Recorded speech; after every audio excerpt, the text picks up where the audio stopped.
By Candlelight, Stories for the Dark. Chapter 14, The Cat and the Nori. Have you ever heard the story of the cat and the Nori? The small boy looked up at his grandfather, confused. He tried to come up with an answer pronto, but his mind went blank and wandered aimlessly. For a moment, 20 years seemed like a few seconds. The sun was slowly setting behind Rattlesnake Ridge. Meanwhile, Lawrence Welk introduced a young dancing couple on TV Room Center. Out of this dreamlike world, the old man's voice rang like a cowbell. "That's the end of the story." He laughed as an Irish Spring soap commercial popped up on the TV screen. "Geez, that's loud." Just then, Grandma peeked her head into the living room. "What are you guys doing in here?" Grandpa always had a good story. Some were longer than others. John spoke of train robbers, thieves, cowboys, logging camps, guardian angels, and unsolved mysteries. With family or whomever would listen, the old man enjoyed sharing life's adventures. Randomly, he'd recite a limerick or joke or riddle of epic proportion. "If a dog ate a pound of sawdust before he pooped a 2x4, how much more would an elephant have to eat to make a 12x12 if he already ate a truckload?" Such was the dialect of northwestern English Common, 30 miles east of Seattle, a mixture of slang and storytelling from various regions of the United States converged in the minds and hearts of visitors. So much was spoken yet never recorded. Here, surrounded by mountains, rainy days, by a fire, transmuted into regional heritage and culture. With each passing day, every tale, no matter how true or how accurate, embedded itself into the fabric of fruit trees, Douglas fir, river rocks, and firewood. Anecdotes like split logs ready for the fire stacked themselves on porches and garages. Somewhere in this mess of metal, engine parts, and antique tools hiding in tall grass were the answers to many things. Here lies one of those stories. There was once a Spanish ship sailing on the open sea. Several months had rolled along. Waves crashed and rocked the crew into seasickness and undulating misery. Rations of food were getting scarce. Everyone grew hungry. The sun was unbearable. Each day was spent under as much shade as could be found. Seawater was boiled to make it drinkable. The crew had blisters and sunburnt arms and faces. Up ahead, Cape Horn loomed on the horizon. The captain understood rough waters and could overtake them. They intended to sail around the Horn and immediately find land to dock their ship. In English, the captain told his crew, "Pay attention, let's all work together." This would be a milestone for the ship now bound for unknown waters in the Pacific Northwest. The winds, waves, and rock outcroppings of Cape Horn swallowed many a sailor whole. It was a terrible graveyard of ships and souls lost forever. If they could make it past this point, they had a greater chance of surviving. The boat rocked so hard, crew members looked down into the water. Everyone held on as ropes and knees buckled. Pushing and pulling back and forth, the currents swirled around them like wild dogs fighting over a piece of meat. At some point, the captain knew they were at the mercy of God and Mother Nature. There was no way to steer or control speed or movement. The ocean would decide for them. All they could do was grab onto whatever support they could find and hold on until the storm passed over. Some fell to the deck and blacked out from the stress. These were the worst conditions they'd ever encountered. A few screams rang out as some of the crew fell overboard into a foamy mass of monstrous waves. There was no saving them. Every man held on for themselves. This was a monster indeed, like one giant underwater titan With tree trunks for arms, the storm ripped and tore and spun the vessel into chaos. Somewhere down below, there was a secret passenger. In Spain, unbeknownst to the captain or crew, a stowaway boarded the ship bound for open waters. This was no usual person. In fact, it wasn't human whatsoever. As men bounced and knocked around on the deck above, the hidden passenger reached out with massive wings and used them to steer the ship away from the rocks. With the strength of 500 men, it paddled away from sharp, jutting outcroppings, using both wings to steer and guide. Little did they know a real monster was saving them from the torment of Cape Horn waters. Off to the starboard side, Hornus Island flew by as wind picked up speed, sending the lot of them catapulting around the other side. The giant bat-like wings kept paddling underneath as men lay sleeping upstairs. All in all, the intention was to survive. In Spain and France, there had been stories of demon-like dogs ravaging the countryside. Some were described as a dragon with bat wings and the ability to breathe fire. Legends continued for many years. At some point, the Bishop of Rouen, France, was said to have defeated such a monster and delivered the country from harm.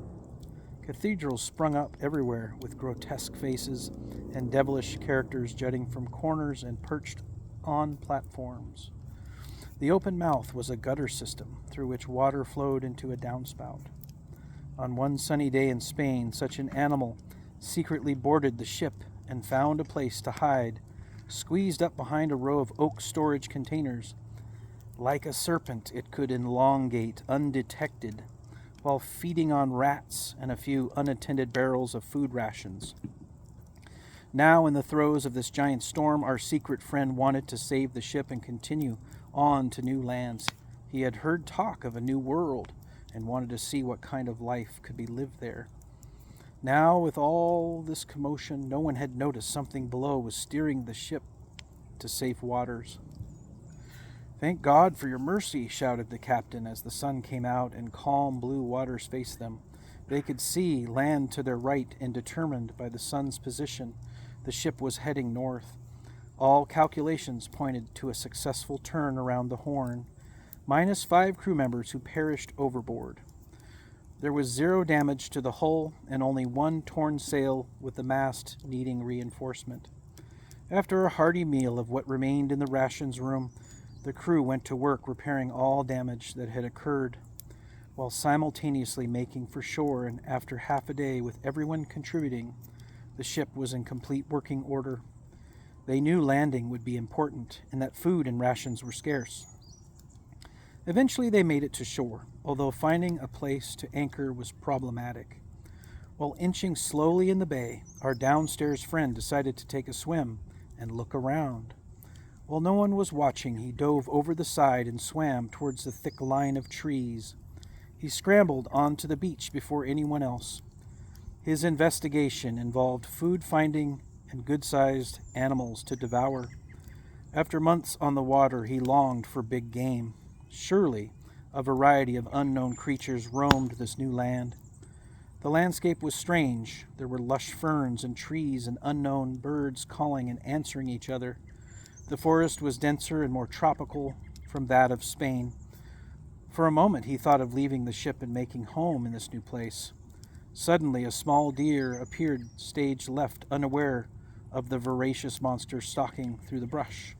The birds halted their singing for a few seconds as he pounced on his prey, making quick work of everything. With a full stomach, he laid down among the ferns to take a nap. As the crew finally stepped onto the beach, the creature began snoring loudly. "What is that sound?" The snores grew deeper and louder. Men that had just rowed over on the boat walked onto the beach and heard low rumbling. They assumed it could be a nearby tidal vent or small earthquake. Whatever it was, it stayed put. Within a few minutes, the stowaway awoke from his nap, aware that the rest of the ship had arrived. He didn't want to reveal his location, so decided to run up to a higher ledge to get an overall look at the land. Just a few miles up from the sandy beach, ruins of an ancient temple jutted from the top of a plateau. Once he reached the outlook, he stretched out to look over the situation. Without flying overhead, he could see the ship and beachfront stretching for miles. Men below were chattering and gathering firewood for the camp. They'd be here for a few days. Above him, a large bird-like object was circling and then came to land very close by. It was massive. The body was like an eagle, but possessing a strange white collar and head like a turkey. The two spotted each other. For some unknown reason, they felt no fear or urge to flee. It was just the opposite. The giant eagle made a few sounds in what seemed like an attempt to communicate. The Spanish stowaway returned with words from his own language. They took turns. It might be considered love at first sight. She gazed lovingly at a strong bat-like wings and muscular arms and legs. He admired her giant feathers, white puffy collar, and massive claws. They were meant for each other. Now, in no way did he wish to leave with the ship. He'd be staying put. Eventually, the ship and crew left for the north. They passed the equator in California, Oregon, and eventually Washington. This was not the last European explorer to reach Puget Sound. Every decade brought more ships around the Horn. Many times they'd stop at the same general area of beach. It was the safest landing and most logical resting place. Many passing through depended on this spot to make repairs, load food rations, and find fresh water. In the collection of strange legends of the sea, a mystery appeared. Many a sailor talked about enormous winged birds flying overhead and following ships for many miles. Some tried to shoot the thing, but never could. When a dark flying object appeared in the sky, the crew shuddered in fear. Many felt it was an omen. It came close enough to make out details. They could see horns and long wings like a bat, with goat-like hooves and a white collar around the neck. "It's a demon!"